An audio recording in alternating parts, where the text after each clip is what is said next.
What's up, folks? Good to see y'all tonight. Robert, first in the house. Good to have you. Elvin, Cooper, Jace, my man Harley. Got all kinds of folks in here tonight. Joe, good to have you tonight. Nice looking crowd.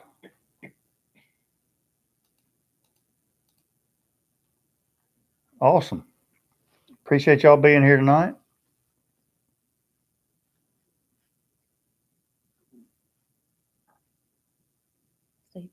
Stephen, good to have you tonight. Hope everything's going well for you. Looks like we're right on time.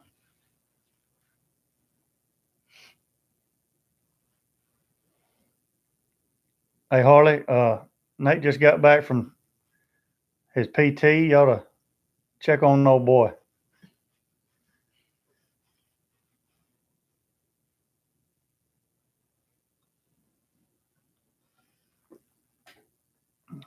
They got him pretty good tonight.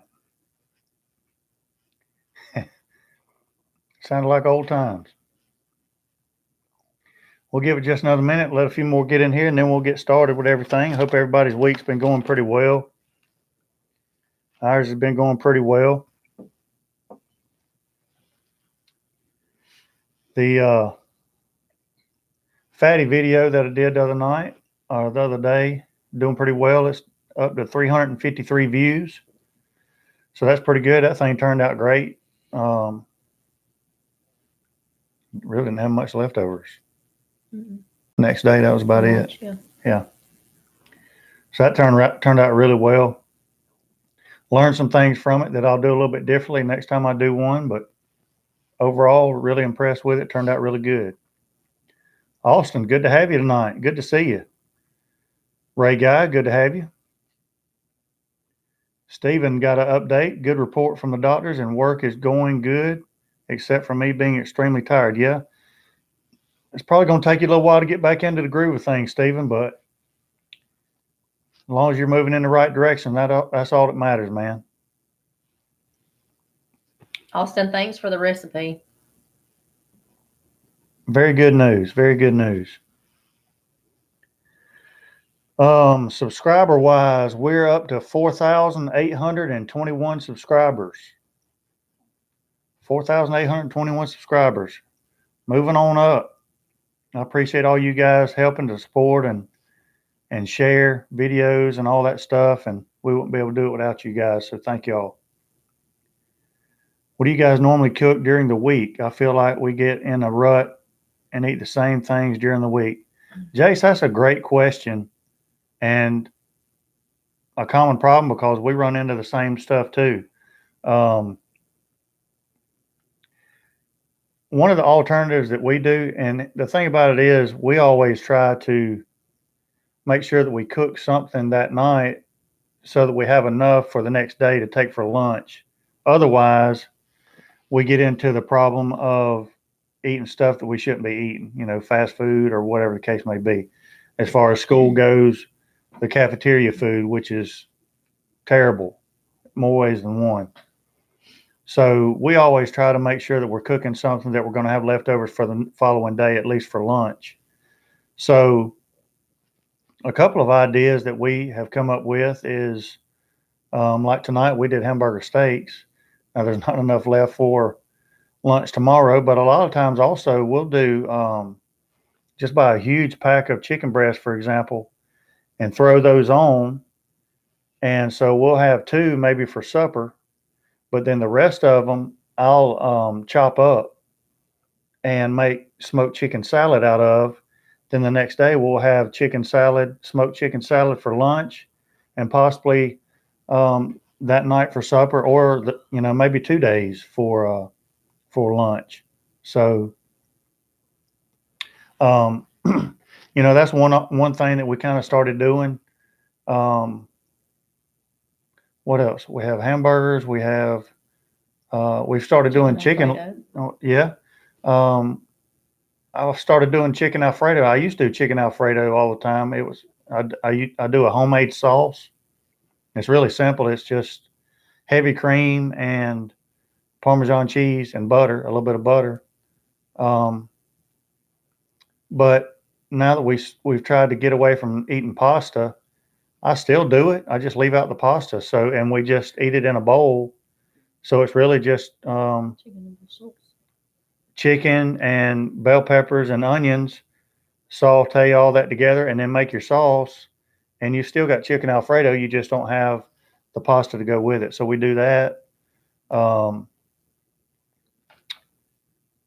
if it's like on a Sunday, I'll try to do something that we can have for leftovers the next night, like a Mississippi pot roast or um, a pork loin or something like that, a pork butt, something like that. Last night, I'd cooked 2 pork butts this weekend.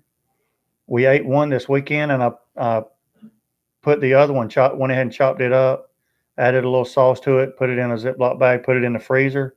We thawed it out yesterday and cooked it last night, heated it up last night, and we had pulled pork tacos last night. So Brandy, she cooks a lot of like the taco pie. She does that in a Pyrex dish. That's really good. A lot of kind of Mexican type casseroles that we can do that are kind of keto friendly. We've been trying the spaghetti squash. Yeah, we still need to try spaghetti squash. I've heard a lot of good things about that. We just haven't tried it yet. So, and we've started doing chicken legs a lot just because you can buy a pack of 8 or 10 chicken legs for $3. And I mean, they turn out really good, and you've always got some left over for the next day. So we started doing those chicken wings, chicken thighs, anything like that. But I know what you mean, Jace. It's hard sometimes. You get into a habit of cooking the same things every single week, and you start looking for stuff to do differently. So, Hey, Amy. hey, Miss Amy, how you doing tonight?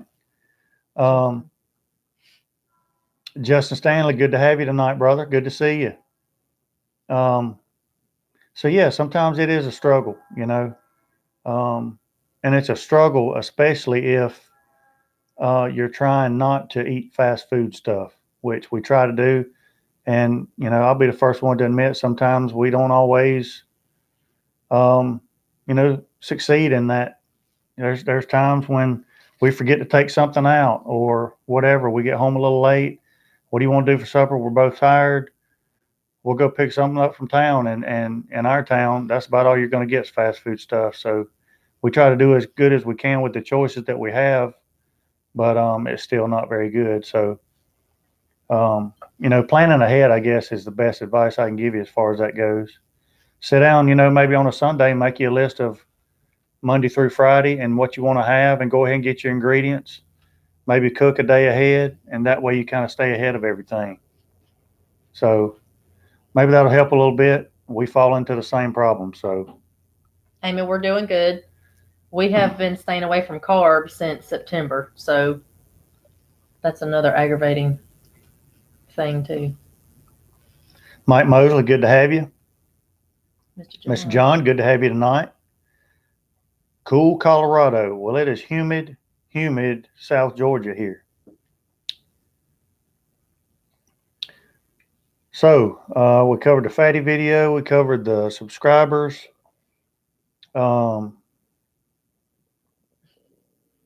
Justin Stanley, thank you so much, man. We appreciate that very much.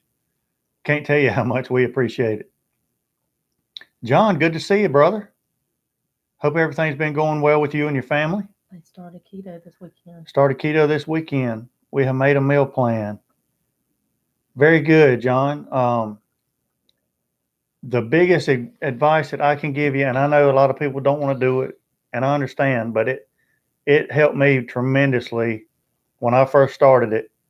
And I just said yesterday that I need to get back to it because I quit for a while. But if you get MyFitnessPal on your phone and keep up with your macros, and my macros were 70% fat, about 20% protein, and about 5 to 10% carbs, and that's what I tried to stick with. I Sometimes I was as high as 75% fat, but um, if you track it every day, first of all, you're going to realize, holy crap, it's hard to get that much fat in my diet every day, because you wouldn't think it would be that hard. But you're trying to get good fats as well as, the other fats. But MyFitnessPal is your best friend. You can, if you get a snack at the store, you can scan the barcode and it'll automatically add in those macros. It's easy to type in your own ingredients for whatever dish you might make and come pretty close to what it's going to be. Um, but that really keeps you on track, and um, just keeps you honest, basically. And so I recommend that. It helped me a bunch. I have kind of gotten away from that a little bit, but I need to get back on track with that. Um, but once you get started and you get used to it, I don't really want to go back. And there's been times when we have both slid back into that. We go on vacation to a family or whatever, and they don't eat keto, and so we kind of get into the groove of eating what they eat, and then we're in a mess for a couple of weeks when we get back. Our joints are swollen and all that stuff, and you just feel like crap, and that lets you know I don't want to go back to that. So if there's anything that we can do to help you guys with it, let us know. Now, I'll be the first one to admit I've done a bad job lately on my channel of doing a lot of keto friendly stuff. Most of it is, until I get to the sauces and rubs too. A lot of the rubs have some sugars in them, but mainly the sauces. Um, but if you just don't go crazy with the sauces, you'll be all right. It's not the end of the world. So,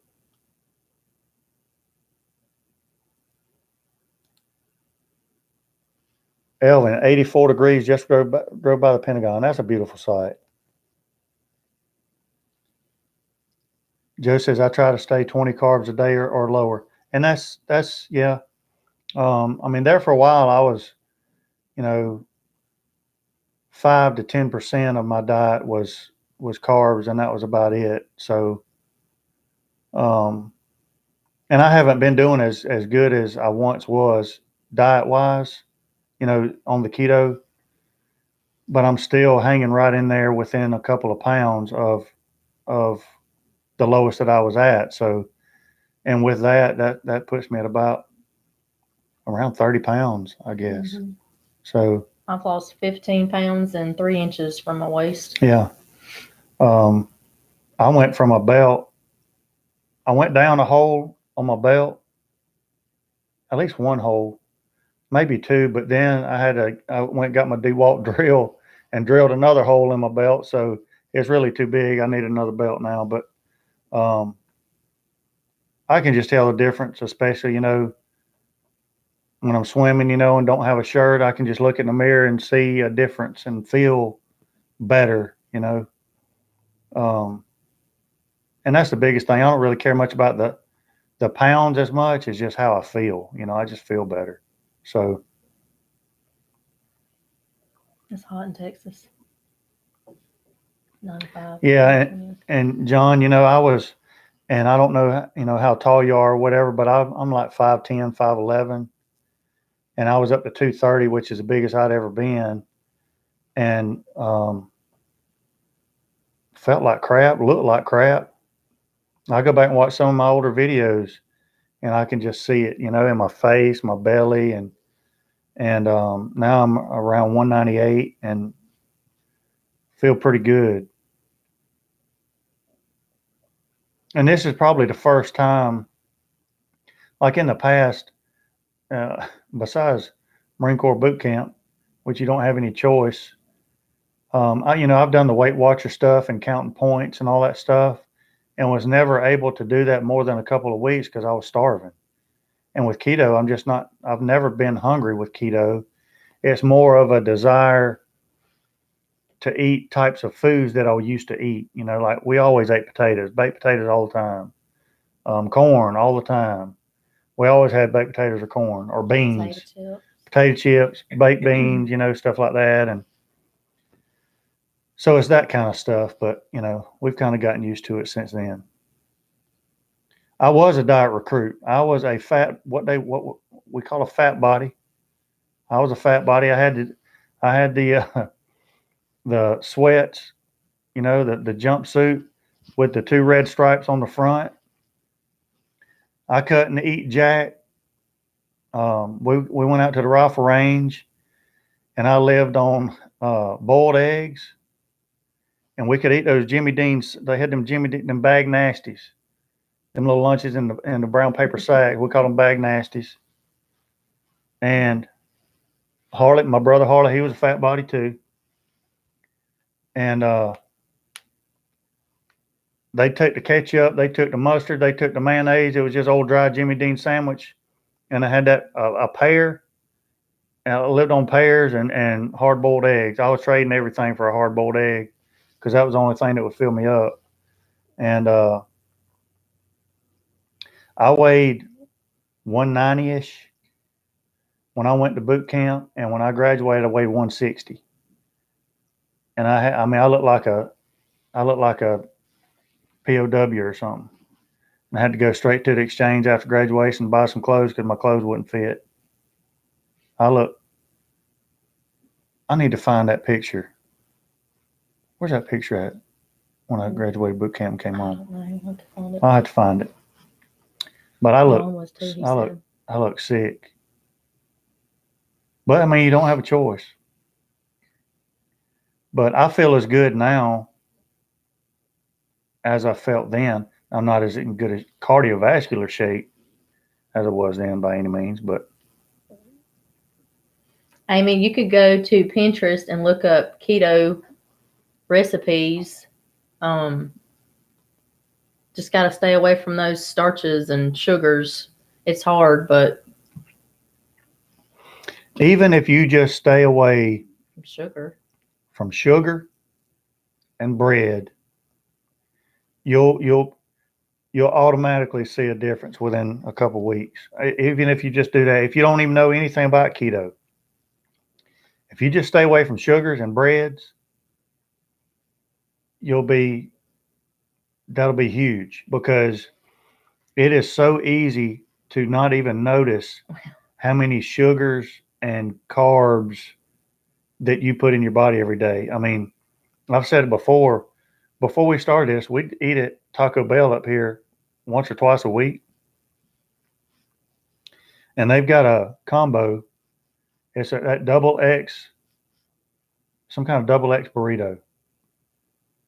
And that thing, it's got the tortilla, it's got the rice, it's got the beans, it's got all that stuff in there. And just that in that combo was an outrageous amount of carbs. And then 900 something. Yeah, 900. Yeah. And then you've got the soft taco on the side, and then you got the soft drink, and I got that every time. And that was just one meal. I still ate at least 2 more meals, and it was full of carbs too. So, Austin, I lived off of potato chips too. I'd have 2 or 3 different kinds in the cabinet. Now, we do still eat tortilla shells. We just eat the spinach and herb. And if you like pork skins, you can eat as many pork skins as you want. She can eat all the sour cream and cream cheese and butter and. What was I going to say? I don't know. Anyway, there are almonds, cashews, any kind of nut. That's a great source for, your good fats, your olive oils, coconut oil, and stuff like that. Beef jerky. You can eat all you want of beef jerky, Slim Jims, as long as you look at the ingredients and stuff. But yeah. No, we love chips too. But she loves them more than I do. But I love them. But I think it's healthier, to be honest with you. I just do. I can tell you this, and I've said it before on here, but before we started, she couldn't wear her rings anymore. I couldn't wear my rings anymore. everything I felt like a Michelin Man balloon or something. And after, it took us a couple weeks, but when we started being able to tell the difference, I mean, all of our rings fit now. They fall off of me. Our joints, elbows, wrists, all that stuff doesn't hurt anymore. All the inflammation just goes down some. So I don't want to go back to that other stuff. Mike, I have got 2 videos on beef jerky. The first one is better though. The very first beef jerky I did, I think it was like Sweet Heat or something. That was the best beef jerky video that I've got. The second one, I did a coffee inspired beef jerky, but it didn't have as much flavor as the first one. Just search on my channel and matter of fact, I'll search for it right now. I'm sorry, babe. I clicked off of it. Let me find this beef jerky video real quick.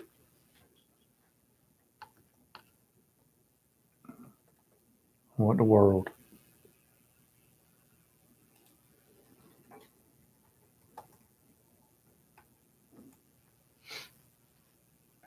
There it is right there. So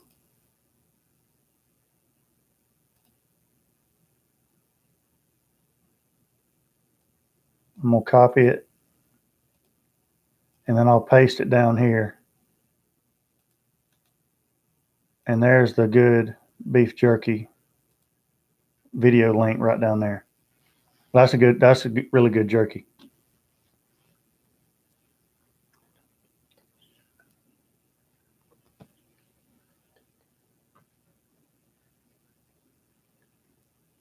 All right. What else? If you got any more questions about any of that stuff, let me know. Be glad to help anybody. Again, we're not experts at it. What? Heartburn, nasty breath, and impromptu crapping down both legs. I've had none of that.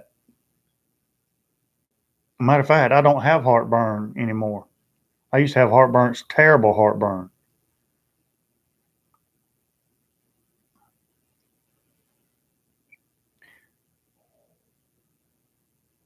John, that's pretty good bench press right there, brother.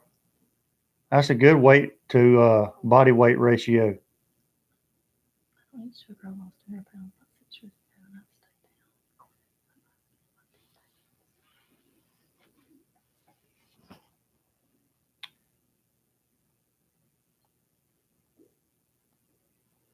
I've never been petite like my brother. I don't know about petite. All right, couple things I want to talk about tonight. Do you use any of the reserve juice from the pork butt for anything that's left in the foil? That's what I do, Justin. Add a little bit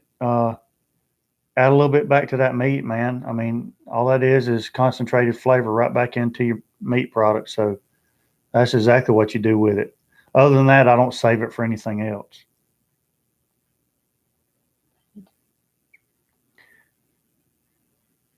My new 780, a good car wax is recommended. What's your take on that?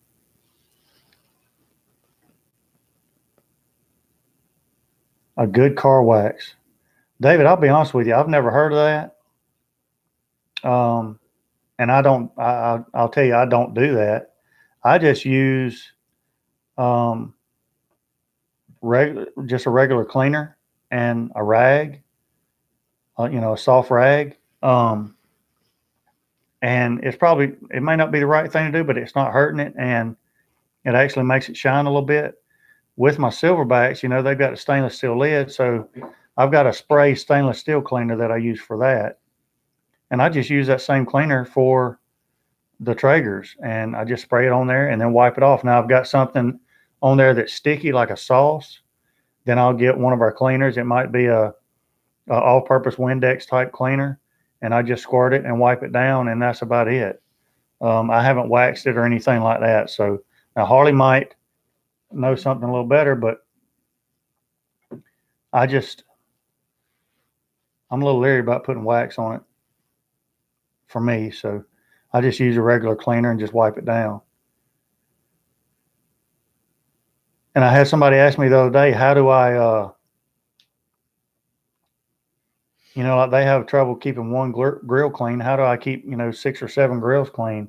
I mean, it's really not that hard unless I use one and don't clean it and then go use another one and don't clean it and then do that 3 or 4 times. And then all of a sudden I've got 4 or 5 grills to clean.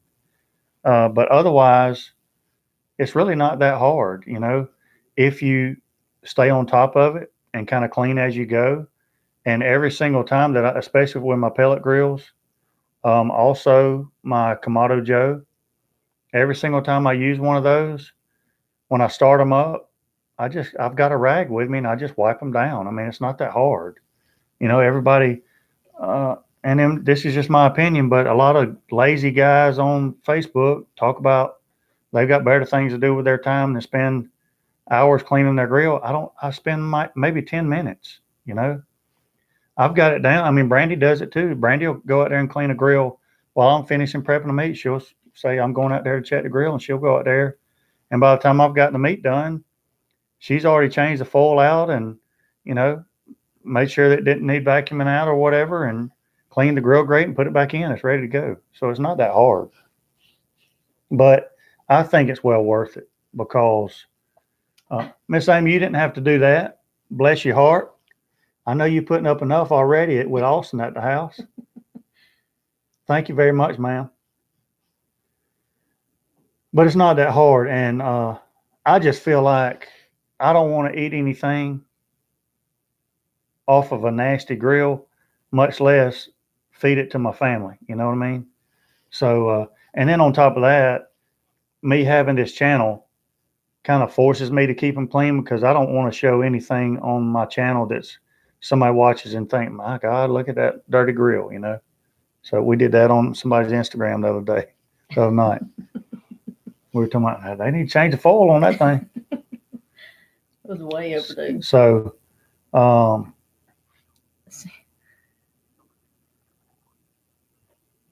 definitely a challenge. I've got an old big egg my dad bought probably 12 years ago, and it sure does cook well. And they do. And if you take care of them and use them right, they're gonna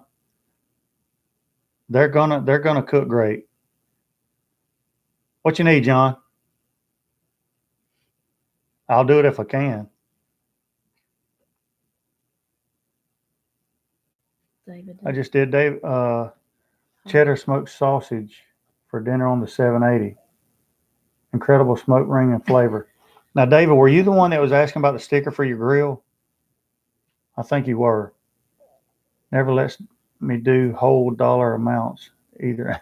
Yeah, Amy said she tried to do 20, but it wouldn't let her. That's all right, Amy. Just give that penny to Austin. He can buy him some lunch tomorrow. Thank you, ma'am. Will you please say Kelly stinks? She's sitting right beside me. I can't do that. You already did. I can't. You just did it. I was just reading it. No, you said it. I was just reading it. That would be rude of me to tell Miss Kelly that she stinks. And surely it's not true. Okay. He's gonna DM you. Okay. Now, if you want, David, if you're talking about the like, if you want a name for your grill, just let me know what you want and I'll make it for you. But if you just want a regular Jus Piddlin sticker, yeah, I'll just send it to you. You already did. Hey, Mr. Mark. Kelly stinks. Quit saying it. That was kind of funny. No. Not funny. A penny for his thoughts. He'll find a quarter and call someone who cares. I love that. Austin, I think you got your hands full there, brother. Oh, you still hadn't done Harley's. Yeah, I need to do Harley one too. What's he want? What name do you want, man? Probably. I ain't no telling what he's gonna say.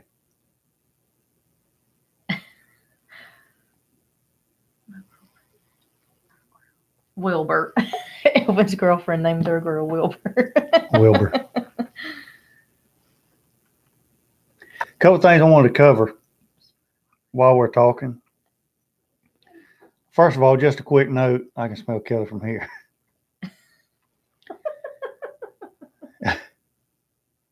From a 1300 big hoss. Gotcha. Write that down, baby. I got you, Harley. Gotcha. Big hoss. Y'all all know, like California. And I mean, I lived in California for a little while, so I mean, I can talk. You live where? In California. I can talk about them if I want to. Beautiful place to visit. I mean, me and Brandy's been there, beautiful and all that. But the place is gone cuckoo out there. And so yesterday they have banned all plastic water bottles from the airports. No more plastic water bottles. You can still buy a plastic Coke or Diet Coke or orange juice or anything else that's plastic, but no plastic water bottles. And, they think they're trying to save the planet and all that stuff. Well, what's that got to do with Jus Piddlin BBQ? Well, I get a comment on one of my videos the other day.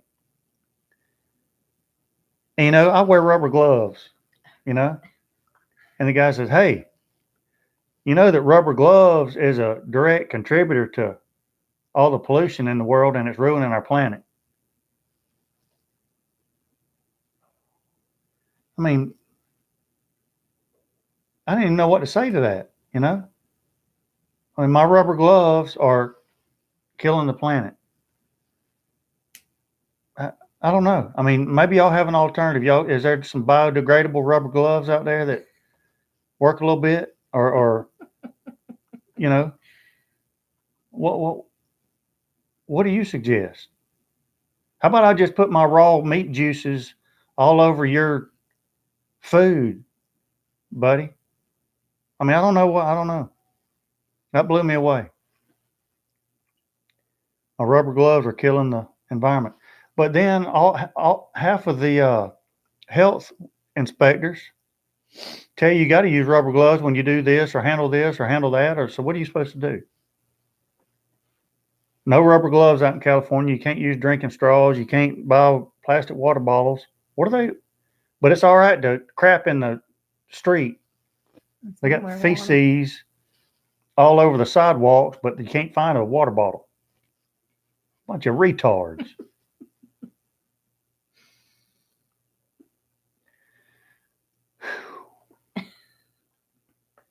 On that note, I'd like to wish Fred and Chanel happy 20th anniversary. They are celebrating their 20th anniversary. Fred and Chanel from Iron Bean Coffee Company, congratulations to them. Just want to shout out to them. If any of you guys are customers of Iron Bean Coffee Company, give them a shout out. Tell them from the Piddlin family, happy anniversary. And if you're not a customer of Iron Bean Coffee Company, but you drink coffee, you should, because it's the best coffee on the planet. So check them out.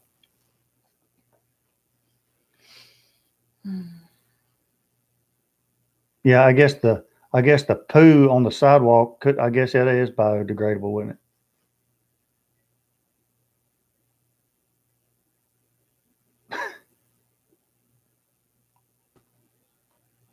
You can't fix it. You can't fix it. There's no even talking sense into them. Okay. I got a question for you guys too. We were talking about this the other day when I cooked those pork butts the other night. Actually, it came up 2 weeks ago. And some of y'all already know this. It's in Tim. Good to have you tonight. Because it's in one of my videos. I actually went out there and showed you. We've got a barbecue restaurant right across the street. I mean, I could throw a rock from this room right here and hit the roof. It's that close. But we don't go because I don't think it's very good. You don't think it's very good. But I mean, you talk to people around here, man, we love it. But it's not very good. I mean, it's average at best. And I can cook better here in the backyard, without a doubt. And so the other night we went over there. One of them nights what I was talking about earlier, where we piss poor planning on our part. Yeah, we were going to move Nate. And we were going to go help Nate move some stuff and this and that, and didn't have time to cook and all. I said, well, it's right there. Let's just go right there. And at least once a year we do that, and then we're reminded of why we don't go there. And it was the same thing. I got a pulled pork plate, and I mean, 30% of what was on my plate got moved to the side because it was that old sinew and gristly fat and stuff that wasn't picked out, And, mine and Harley's mama owned a restaurant, barbecue restaurant, and that's one thing that she was meticulous about. When she chopped her barbecue, she chopped it. She didn't just pull it, but she went through it like with a fine tooth comb because she didn't want anything going out to her customers that she didn't want to eat. And I feel the same way. And I do the same thing when I make pulled pork. I go through the whole thing. I try to eliminate all as much as I can on the front half before I put it on the pit. And then after the pit, when I'm actually getting the clean meat, that's what I want is clean meat. There's a difference between that gristly fat that's not going to render down and that fat that is going to render and add flavor. There's two different types. Well, the type that I got over there on my plate was the wrong type. And it was just stringy, tough. And so I thought about this question, for you guys, and it might be pulled pork, it might be brisket, it might be, chicken, whatever the case may be. But what makes good barbecue to you? What decides for you what good barbecue is, and what decides for you what bad barbecue is? Is it flavor? Is it how clean the meat is? Is it the sauce? Is it no sauce? Is it, what is it? For me, the biggest thing that'll stop me from eating it is if it's not clean. If it's got, a big old chunk of cartilage that you bite down on, or, that fat that's just not, it just shouldn't be in there. To me, especially at a restaurant, that tells me that they didn't care enough about their customers to actually go through it and clean it. It's just they chopped it up real quick, threw it in there, and then they push it out, and well, somebody will eat it, somebody won't, whatever. So, and you always end up with it. And somehow I always end up with it. Yeah, thank you for that. And that's true. So, what makes good barbecue for you guys? Maybe you can offer lessons at a price. Open up a barbecue stand in your front yard and run them off. Austin, don't think that hadn't crossed my mind. I've been seriously. I told Harley earlier. I've been looking at barbecue trailers for the past 2 days online. I mean, I found them. They just hadn't been giving them away, so I got to find a way to buy one now. But I'd love to do that. I'd set it right here in my front yard and give it as many of them from that drive-through as I could. Hey, Mike. I'd love to do that. So it's in the back of my mind, but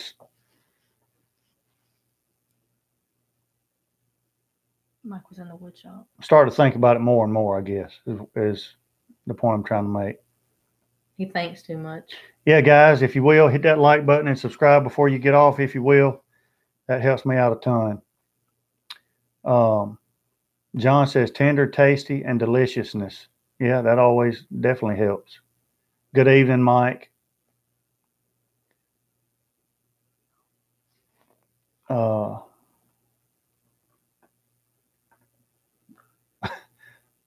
I didn't pull the pork, Kurt. Several Q restaurants probably I won't eat because of that too. Yeah, that's my biggest pet peeve about the barbecue restaurants is when it's not clean, a quality finished product, I guess. Well, you just got paid for it earlier today, Austin, with that penny. If you cook it, they will come. Man, I could think about that saying all day, and it still makes me wonder, but will they really, you know? I think they would. It's just making that leap and making that investment and taking a chance, you know? Pork sword. Oh, God. Sound like a popular guy. Wow. Hmm. Are you going to talk about the competition? I don't know. Something else that I had to answer a question about this week was cooking temps on a pellet grill. And Harley, you can chime in on this too, but I'll tell you the answer that I gave him.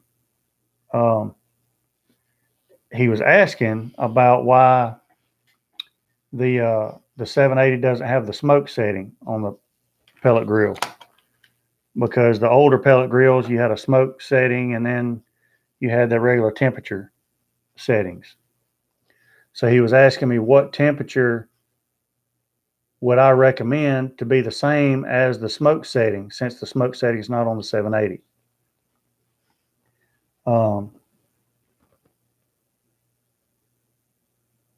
Yeah, I saw it, Mike. I saw it. I left that one alone. Don't be chicken and do it. Yeah. So, so anyway, he was asking. No, it was good. I kind of liked it. I got a little chuckle out of it. I have to admit, Mike. I'll have to tell Brandy to go back and look at it.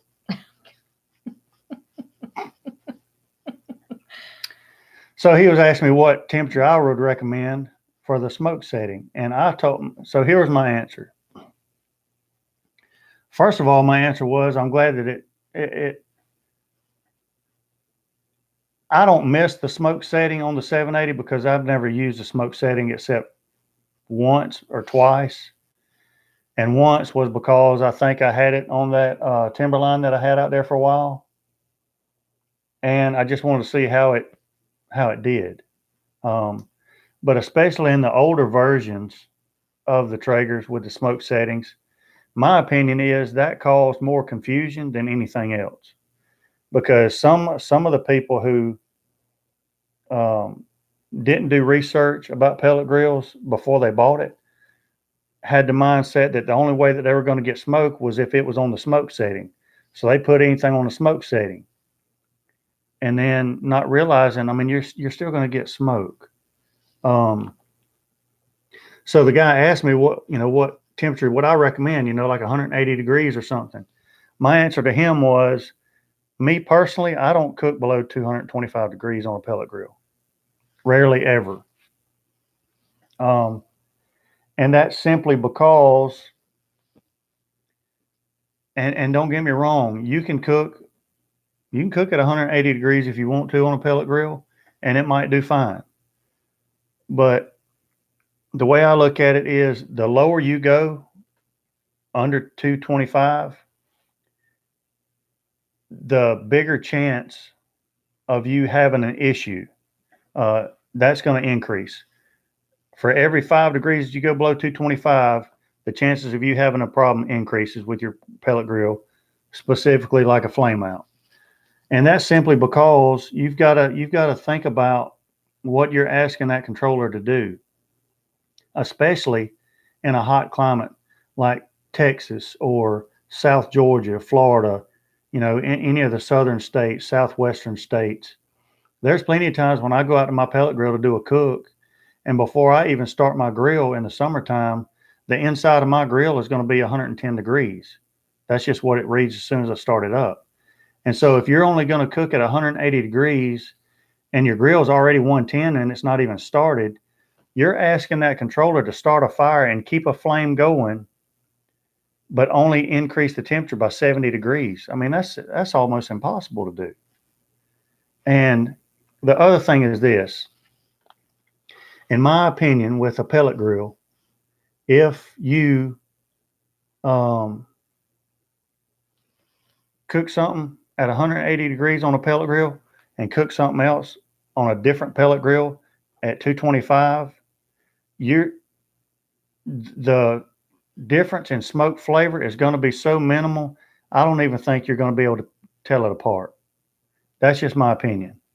But even if you are able to tell it apart a little bit, for me, it's not worth the risk of ruining a cook because I have a bad experience and I have a flame out or something like that. Um, so my rule of thumb is I don't care what I'm doing. 99% of the time, I don't cook below 225 on a pellet grill. And to be honest with you, I hardly ever cook above 350, but most of the time I don't cook above 300, maybe 275. So I just kind of cook everything in that range on a pellet grill, and it always turns out great. Uh, Steaks included. I could care less about a sear on a steak anymore when it comes off of a pellet grill, and they still turn out great. Now, if I really want a seared steak, then I'm gonna cook it on the Watchman stove, and it's gonna be lights out. But it's just a different cooking mentality on a pellet grill. So, Harley says the quality of smoke is not always that thin smoke. I put the smoke setting on for most of my cooks until it hits the stall. Then I kick it up once I wrap. And that's good. I will say that the newer Traegers that have the smoke setting on them, with the variable speed fan and all of that, um, are more able to adequately do that than the old ones were. So, but I just got my way of doing things with those pellet grills, and I don't seem to ever have any issues that I see on Facebook all the time. All these people having all these issues, and I think that's one reason why. I just kind of understand how they work and realize that when you do certain things, that increases the chance of something wrong happening. And I would just rather stay within that the good numbers. So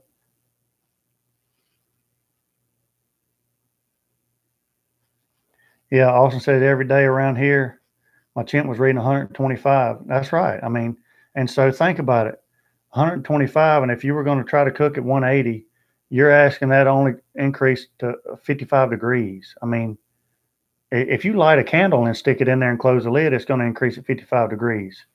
And you're asking, your that controller to do that. So I don't really want to take that chance. It doesn't seem like it gets as dark on a pellet grill as it does on charcoal or wood chunks. Uh, I don't know. For me, like if I do, I kind of agree with that. If I do say if I do a pork butt on the pit barrel cooker and I do a pork butt on the pellet smoker and I don't wrap them, I just cook them that way the whole time. Um, the pit barrel cooker probably does get a little bit darker. I'll admit that. Um, I think the pellet grill tends to take more of a mahogany type color to it rather than continue to get darker, darker, darker, is kind of what I've noticed. I agree with that. Tim says he stays a minimum of 230 on his stick burner. That's the way he's always done it.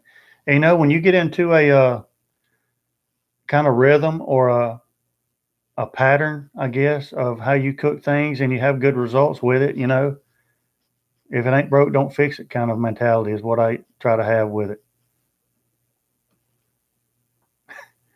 Chunk of Goodyear tire in there. You're right. It will make it smoke.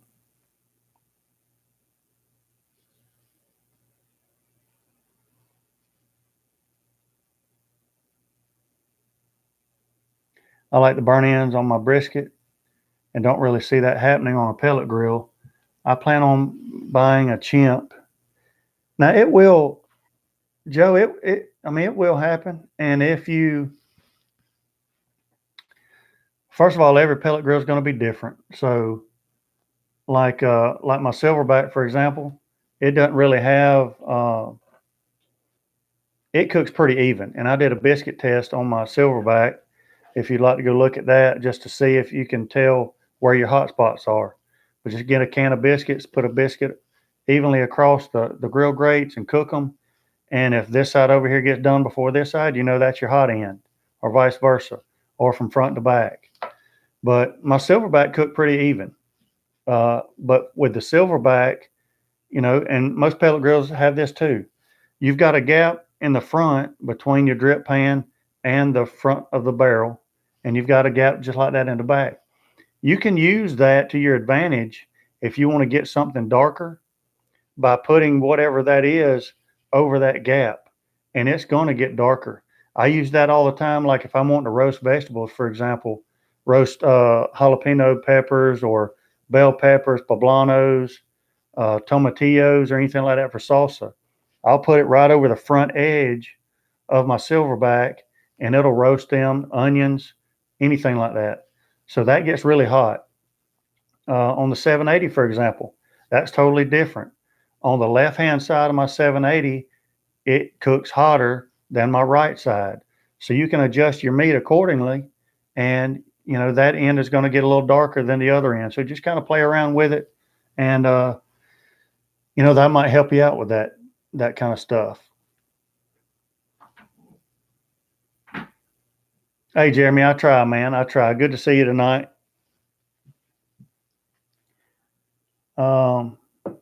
Anyone run their Silverback with the smokestack turned upside down? Kurt, I have seen that before, and that makes me want to turn my hat sideways because I don't understand. I mean, why? What's that gonna do? I don't understand that. Or some guys, turn it sideways, or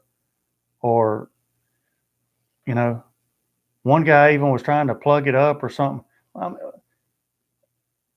You got a big hole down there where your grease comes out. Are you gonna plug that up too? I mean, if you plug this one up, more smoke's just gonna come out where the grease comes out. Good night, Tim. Those, Tim, thank you, brother. Those pellet grills are not like an oven or a refrigerator where it's like sealed tight. They have smoke coming out several different places. A little bit it seeps out around the lids, and through the grease hole down there, and then up the chimney. And so they're only going to hold so much smoke. That's just the way it is. It's not like a big, 1/4 inch thick solid steel stick burner that seals tight with a latch, and the only place that smoke is coming out is the chimney. If that was the case, that might affect it some, but pellet grills aren't that way. Cheers, Mike. Cheers, Mike. He said he wanted to cook.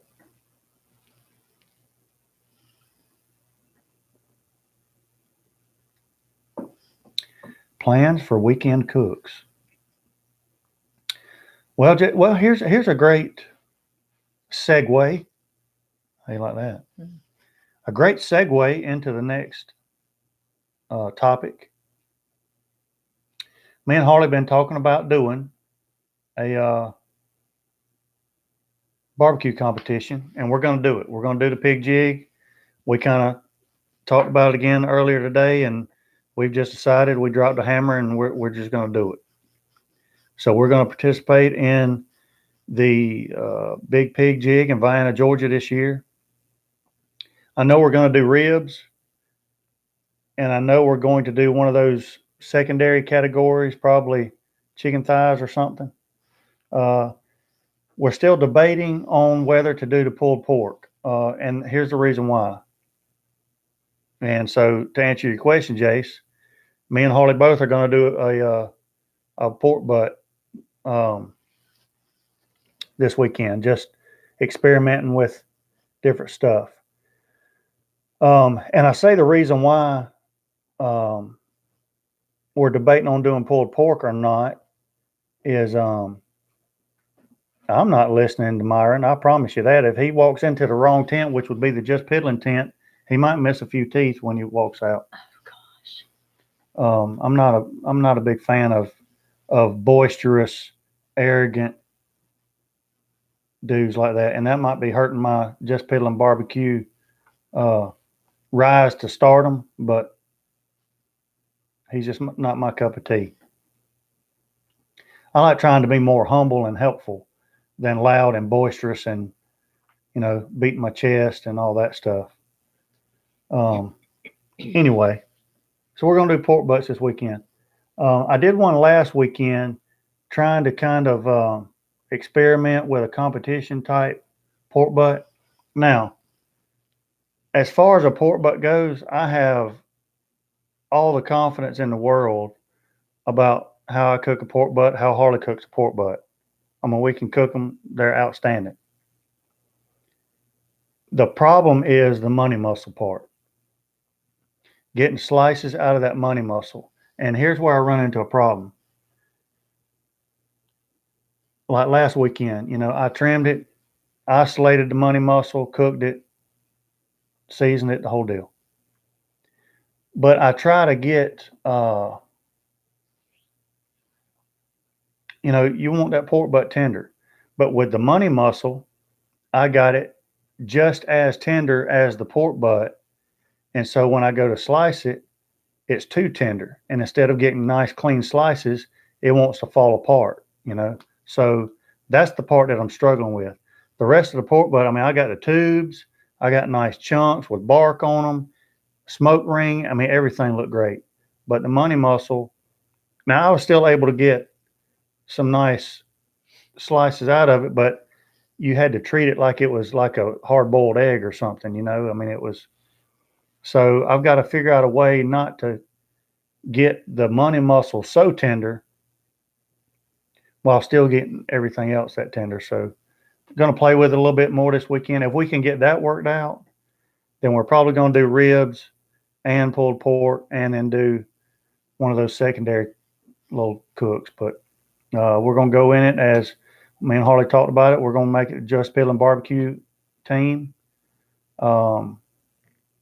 And we're going to, just have fun at it and let the chips fall where they may. But we want to do it just to get the experience and then see what we need, what we don't need, things that we need to do different. Just kind of see how it all works, because we've never done one before. Now, Harley's been in a few. He's been to a few. He's been at Memphis in May, but it was more of a demo style cooking, which they did compete in it. But as an individual, individual small team, this is going to be our first one. So just to see how it goes. Neither one of us have ever been at the pig jig, except I went when I was in high school. Me and my buddies just went to drink underage and, Find a girl. see what we could find. So that was many moons ago. Harley, no Jerry's when y'all go. So that's going to happen. But when we do that, we've already talked about it. I'm going to film it and we'll do, some videos on it, maybe do a little live stream or two and all that stuff from the pig jig. So whatever. I went with mom and daddy. You see that? I tell you. Lies.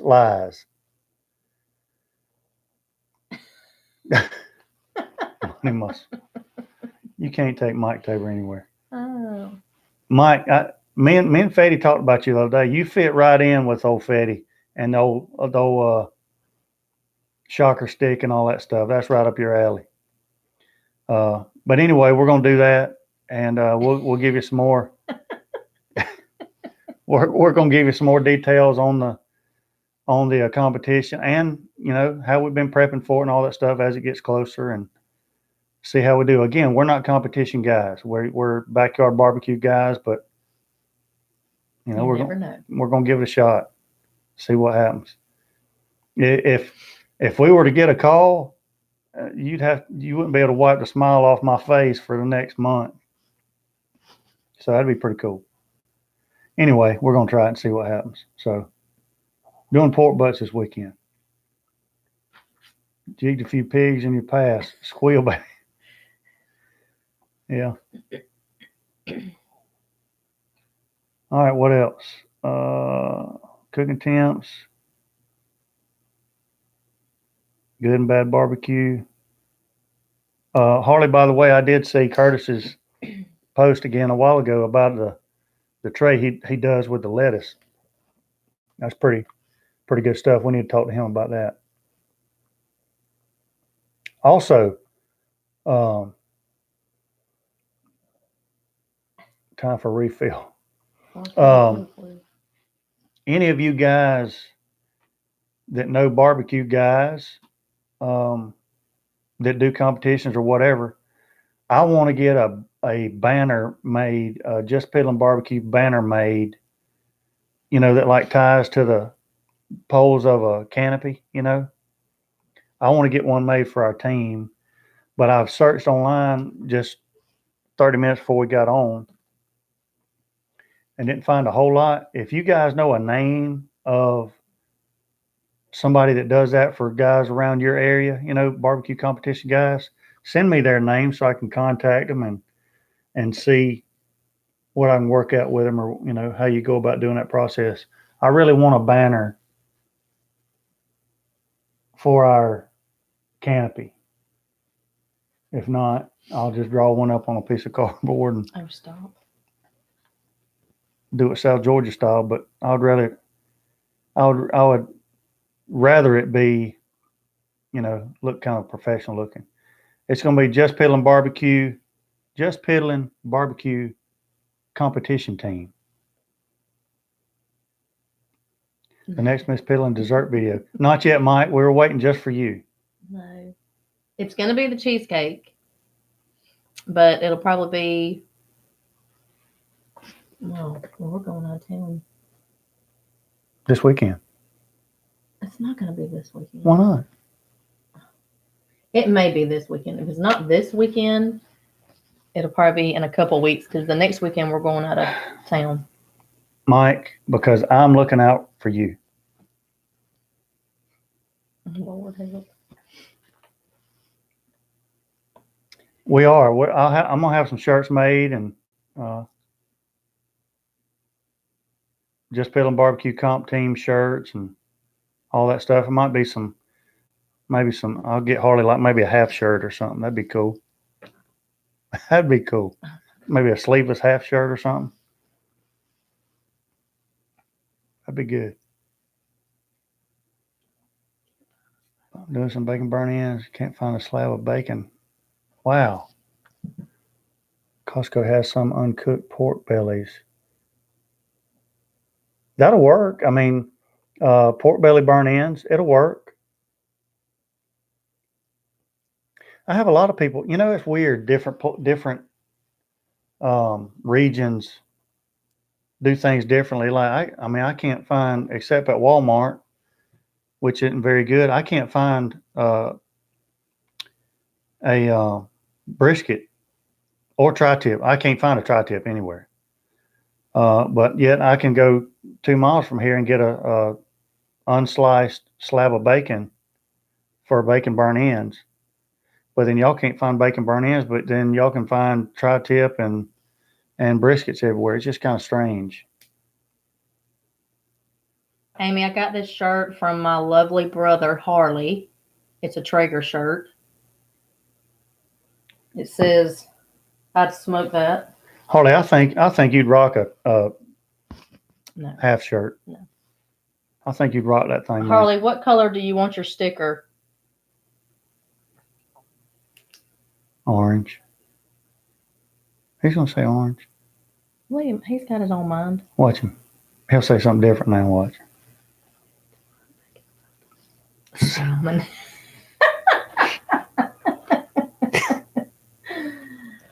Oh my goodness. All right, well, we gotta. She didn't ask you what you wanted for dinner.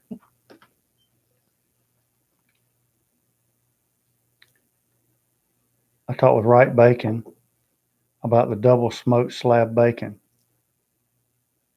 Wright Bacon is good bacon. I like Wright Bacon. You two and a half shirt. This stuff. I'm not married. I totally agree, Mark. And half shirt is the stuff of nightmares. Dreams, Mark, dreams. No. Sam's quit carrying it.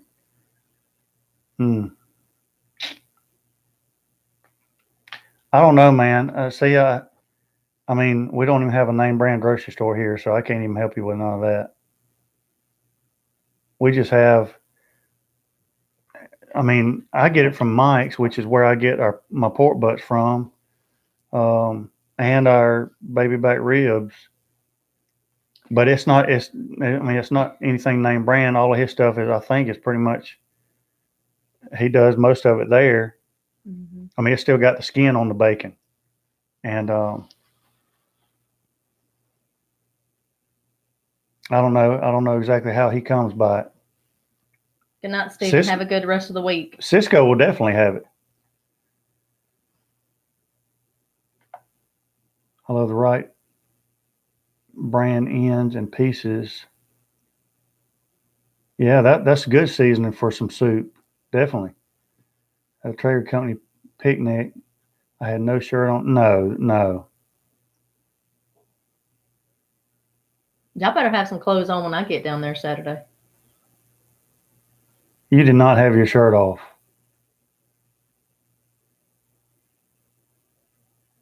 Jay wants to know where it's going to be at. In Vienna, Georgia. Right off of I-75. Close to Cordele, Georgia.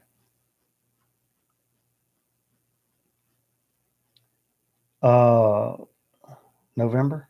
Yes, November 1st and 2nd.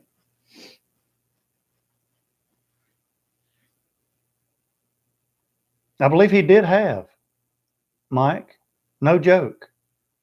He did have. At one point in time. He did. He did have. Yeah, he did.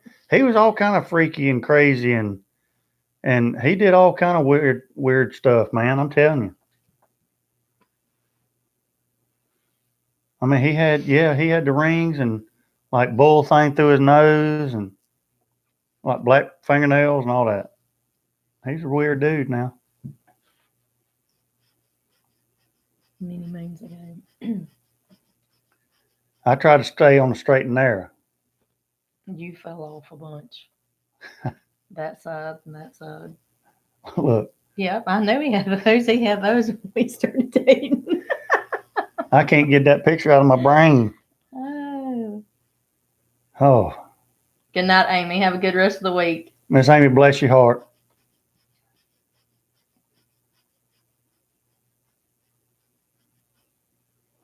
All right, guys, we're going to get off here too. It's been an hour, almost knocking on an hour and 10 minutes. We're going to get off of here and get the rest of the week going so we can get the weekend going. Cook some pork butts.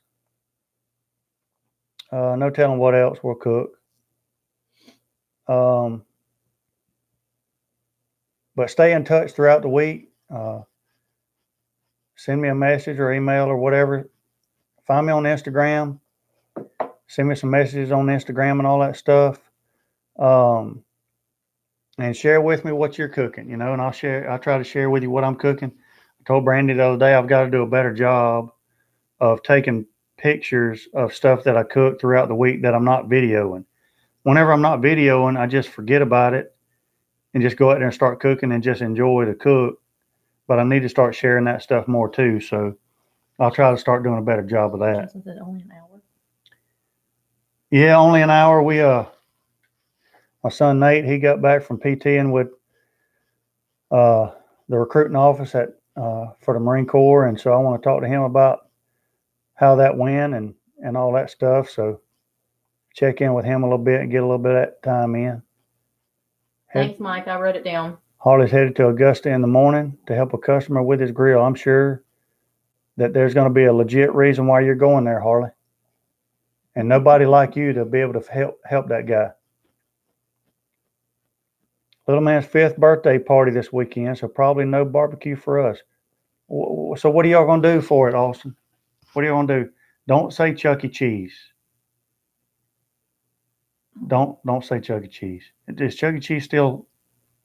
I mean, there's one in Savannah, but I don't. Well, it don't need to be. That's the worst place on the planet. That's terrible. Texas, there's probably other things besides Chuck E. Cheese. Hey, they're probably going to a Chuck E. Cheese. Justin, bless you, brother. Appreciate you. Thank you so much. Appreciate your support. All you guys, thank y'all so much. No, just a small party. Gotcha. A kid can be a kid there. No barbecue. Austin, at least there's going to be like a cooler or something there. You going to have a cooler there? Slim Jim's Mountain Dew and diarrhea. Come on.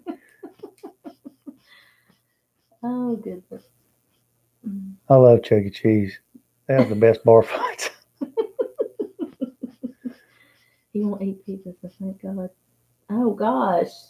He won't eat pizza. Well, that's a blessing, at least right now, anyway. All right, guys, we're going to get off of here. Y'all keep in touch. Appreciate all your support and everything you do for us. We couldn't do it without you. And we feel really blessed. So thank you, guys. There will be foam cups. Something stout. It's going to have to be. Yes. Yeah. The good old days. Yeah. Share some pictures with us, Austin. We'd like to see those pictures. Mike, thank you, brother. Good night, Mike. Until next time, we'll be piddling. Amen. See you guys. Good night.